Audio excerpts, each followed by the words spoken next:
Welcome, everyone, to the MMA Happy Hour podcast. I am Kyle Anthony, your host for today. We are talking UFC Mexico, headlined by Brandon Moreno and Steve Erceg. We're going to be breaking down 4 plays here on the show today. And if you want to become a client, link down in the description. Already got plays lined up for clients. I have a 4% play, as well as I will have, I think, a sizable slate of bets for clients. And this is UFC Mexico, so I'm going to be drinking the Modelo's on fight night. Excited to see the fights go down. And we're going to see also how that altitude does affect these fighters. So let's break it all down and let's dive into the main event of the evening between Brandon Moreno and Steve Erceg. And before we break this down, don't forget, hit the like button, will you? And let's dive into it. Well, we've got Brandon Moreno. He is minus 220 on the comeback here. You've got Steve Erceg plus 180. Now, this line opened up Moreno minus 175, and money has come in on him as we're seeing it now at plus 220. Now, Erceg is coming off back-to-back losses. He did lose to Alejandro Pantoja, lost to Kai Kara-France brutally. But you have Moreno, who also losing to high-level guys, lost to Pantoja, lost to Royval, coming off a win over Amir Albazi, which was a fight there that, you know, we weren't really sure what we were going to get from Moreno. Is he washed? Is he done? Is this kind of the end? He's been through a lot of wars. It just kind of seemed like, was this the end? He did have a good performance there, did have a victory over Albazi. Now, Erceg is primarily a grappler. He's a guy that wants to get his grappling going, and he does have some fast hands. But when you're looking at really what he doesn't really have any power. There's really not much power in his hands at all. And yes, he knocked out the chin of the granite chin, the Mount Rushmore of chins, of glass chins, that is, for Matt Chanel, where he outright just destroyed him.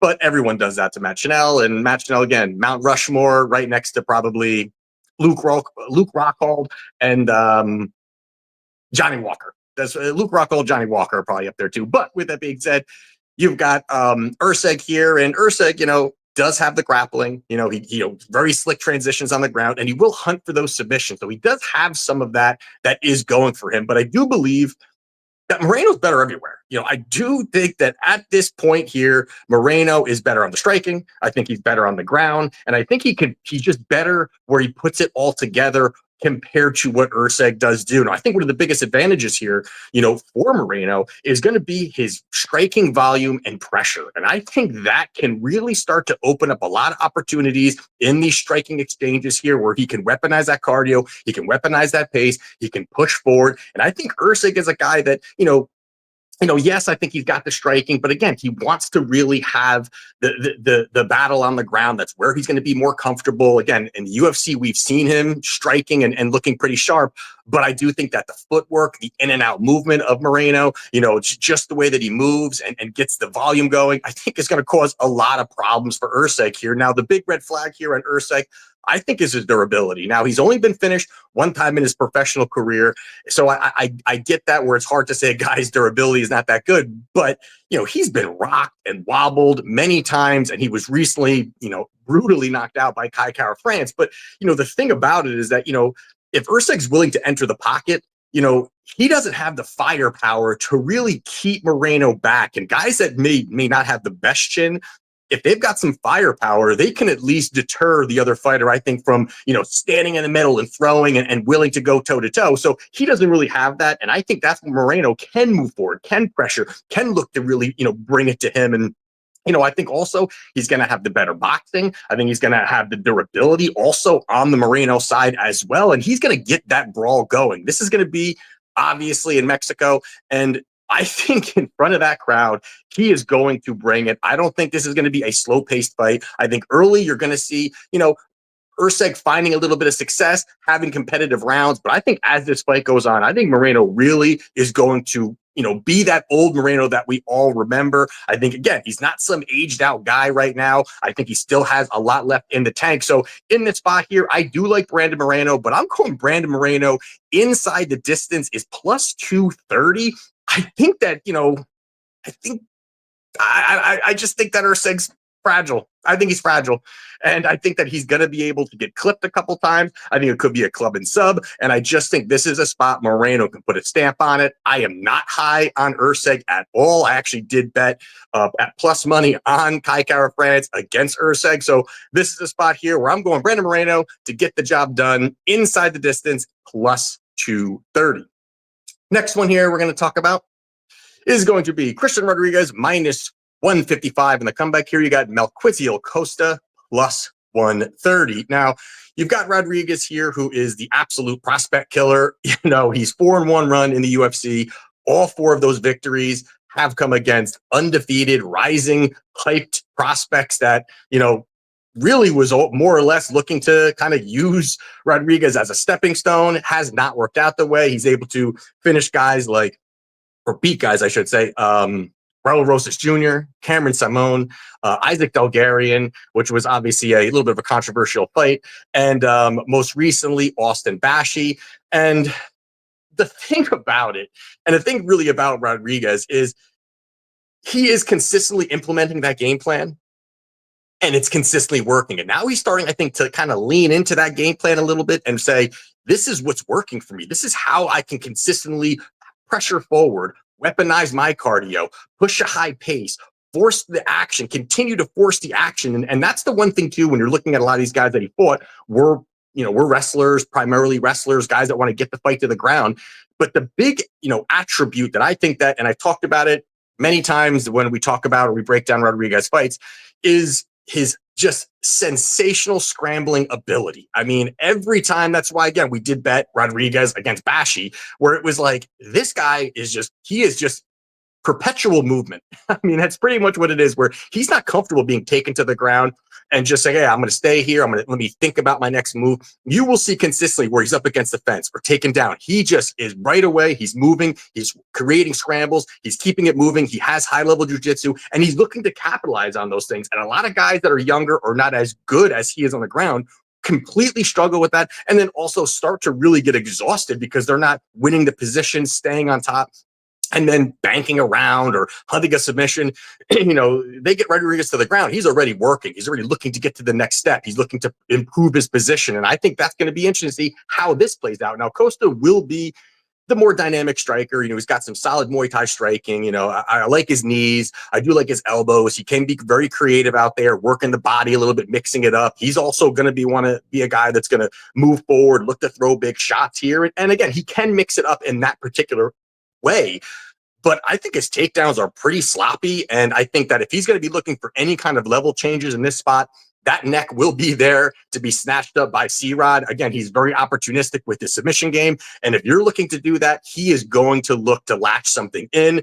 And I think early, I think it's going to be the same kind of thing. I think early the fight's going to be somewhat competitive in that first round. You're going to see some back and forth. But I think as this fight continues to go on, you're really going to see that C-Rod can successfully really push, Costa on his back foot, move forward, put the pressure on him, put that volume on him, make him work, dictate the pace a little bit, and really just outland him. I think that's where he's going to really start to struggle, Costa. And I think also you've got to add in that I think C-Rod's the better wrestler here. So not just defensively, I think offensively, he's going to be able to wrestle. He's going to be able to get the level changes. He's going to be able to push the pace a little bit. And I think Costa is a guy who can be taken down. And I think he's a guy that can be controlled. So I just think that this is a spot here where C-Rod is the right side here. It is a little bit where you're looking at minus 155 favorite here, but I think it's rightfully so. I think that this line actually could be wider here. And I think he can put that kind of stamp on this fight and look, minus 200, and look minus 225.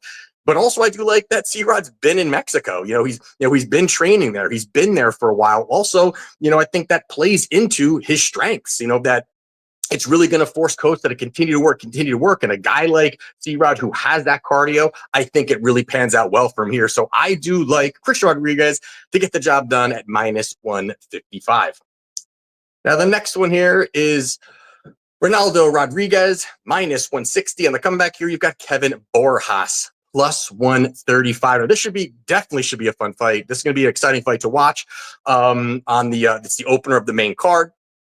Now, both of these guys, they're newcomers to the UFC, but both of them have different experiences since being in the UFC. You've got Lazy Boy Rodriguez. He is what was he 2-0 in the UFC, and then you've got on the other side you got Borjas, who's 0-2 in the UFC. Now, what I don't like about it is kind of the suspect situations that kind of took place for Rodriguez, where he fought Dennis Bondar and he fought Ode Osborne. And the Bondar fight, not very high in Bondar at all, but Bondar was winning the fight. He was outlanding him 41-31, had multiple takedowns, and it was really looking good. It was really, had Ronaldo all out of sorts pretty much, but he gasses. It allows Ronaldo to sink in a finish, gets the job done. I mean, credit to him on that. But again, it was just it really didn't look like it was going to be a great performance for him. And then even look at the Ode Osborne, where I get it. Ode is explosive. He's rangy. He does have some great attributes to himself here, but he went out there and he was close to finishing Rodriguez. He dropped him. He, close to sinking in a submission, ends up losing the decision to Rodriguez in a very, very close fight, in a fight that some people think that, Ode won. But now we're looking at a spot here where he's starting to be a sizable favorite off of those wins. And I think that's what's pushing this line a little bit wider here. It was plus 150. We're starting to see a little bit come in on Borjas. But Borjas, their side is, lost to some solid fighters. He lost to Joshua Van. He lost to Alejandro Costa, who I am high on, and some solid fighters. So it's hard to really give one guy a sizable, odds advantage here, where I think this is going to be more to a pick 'em, and you've got a guy that's a plus money. You got to start leaning into the plus money there. But I think stylistically, both these guys do have their advantages. Again, Rodriguez is going to be a guy where he's going to probably have the better, or he will have the better grappling, and you've got Borjas will have the better striking here. But I do believe that Rodriguez absolutely needs takedowns to find any kind of success here. I don't think he wants to stay on the feet. He's going to need the takedowns. And that's really not something that he's that great at when you're talking about the wrestling and getting the fight. His inability to get the fight to the ground, I think, is going to be a big problem for him here, where I just don't think that he's going to be able to do it. If he gets it down there, it could be a massive problem for Borjas. But I think this fight does play out on the feet. And I think that's really where Borjas is going to find a ton of success, where he's going to be able to land the better shots, have the slicker combinations. You've got, Ronaldo is very wild when you're talking about his striking, his combinations, the faster hand speed. Also, I think with Borjas, he's going to have a 3-inch reach advantage. I think that also plays into all of this here. And I think that, Ronaldo is sloppy. I think he has his moments here. I think he's a little bit too cocky for his own good. I don't think he is as good as he thinks he is. I think Borjas is going to make this competitive here. So in this spot here, I do like Kevin Borjas to get the job done, plus 135. And the last one here we're going to talk about is Joe Pyfer, minus 330 against Kelvin Gastelum, plus 250. Now this line opened up Pyfer minus 550, and now we're looking at minus 330. It's come down a little bit here. That line was pretty wild, but either way, I get it. I get why Pyfer is the favorite here. This guy is, you're talking about explosive power, big power in his hands. He's a physically strong guy. Also, he's going to have that power wrestling advantage over most of his opponents here. We can bulldoze forward. He's strong enough to use that physicality, and that can work from here. While Kelvin on the other side, the guy just hasn't looked that good. 3 and 6 out of his last 9, not good. At times has looked unmotivated, like he didn't really give a shit. And it's also struggled, just cutting weight, making weight. So there are all those things I think are a little bit of why this line is where it is, because we're not sure. Is Kevin done? Is he washed? Does this guy even really care? So there is that dynamic in this fight. But I also do like the fact that this is at 185 for Kelvin, and he doesn't have to drain himself. And really, that was his big issue, is just trying to cut and get down to there. Obviously, he's a smaller guy. He's like 5'9". He's trying to get down to the smaller weight, but he likes eating. That's so pretty much it's tough for him to get down to that weight, which does put in question his motivation. Is it still there? But with that being said, I think stylistically, both these guys are wrestlers, but they both like to stand and they both like to throw. And Pyfer's a guy that I don't think can really push a full-on wrestling game plan. I just don't think he's got the cardio, the gas tank to just fuel these repetitive takedowns. And I think normally he's the guy that's going to want to stand in the middle and just sling leather, just throw in the middle, find the bomb. Again, it has worked out for him, but also it's something that he doesn't do. He doesn't really just shoot takedowns. Over his 6 UFC fights, he only has 4 takedowns. Not that high. I get it. Also, the fact that some of those fights, I was maybe half, somewhere around there, were like done in the first round, where he ended up knocking the guy out in the first round. So I get it. It's not like these are 6 fights, 3 rounds, and all of that, but still 6 fights. He has only shot 4 times, and 3 of those was against Al Hassan, where Al Hassan was finding success, landing some shots, and he was able to get the takedown. And then Al Hassan was a fish, on the ground, and ended up really just dominating him on the ground. But I think Kelvin is has some wrestling background, D1 wrestler. At least he can be competitive if the wrestling goes there. I think he can be somewhat, at least steering clear of some of the danger. But I think that Pyfer's issue is, yes, I think he's got a cardio issue, but also it's really just he's not economical with his cardio. He's a guy that comes out there right away, red lines it, throws heavy, looks to land the shot. And again, it has worked for him against certain fighters where he's been able to finish them early or find a lot of success or hurt them. And that, again, that can work up to a point. And I think that we've saw it even against Jack Hermanson, where, he found a lot of success early, and all of a sudden he didn't put the guy away. And then it started to get a little bit dicey here, where I think it's going to be a massive mistake here for Pyfer if he doesn't really just start to put that together, start to, be a little more economical with his cardio. And here we're talking about, a guy that I don't think can really push 3 hard rounds. And I think that that's where Kelvin can find some success. I think he's going to have the cardio advantage. I think that also the fact that he is training in Mexico, I think that's going to help him there as well too, getting acclimated. He's been there. And I do like the fact that he's going to have the volume. I think the volume on top of the anti-wrestling will be a factor here, and start to really get Pyfer working, get this guy working. He's, again, a big physical guy. And I think if Kelvin can do those things, it's going to help him. Plus, I do like the fact that, Kelvin can chop at the legs. And that has been absolutely a weakness for Pyfer, where he's willing to take those shots because he's looking to just really pretty much, he's planting his feet, looking for the bomb. When you're looking for the bomb, planting your feet, that's an open opportunity to chop at the legs. We saw that, Jack Hermanson found a ton of success with that. Even Al Hassan early was finding a lot of success. I think Kelvin can find that success. And then also, you've got to add in the durability for Kelvin. Kelvin's the guy that isn't getting finished.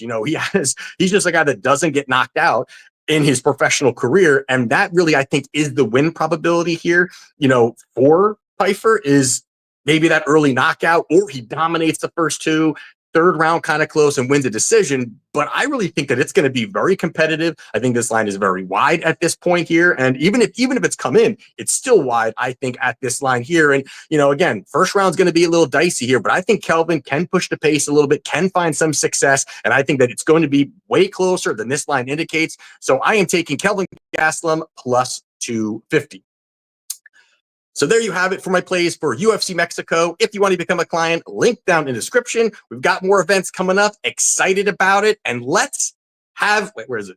Let's have some of these on Saturday, and let's cash.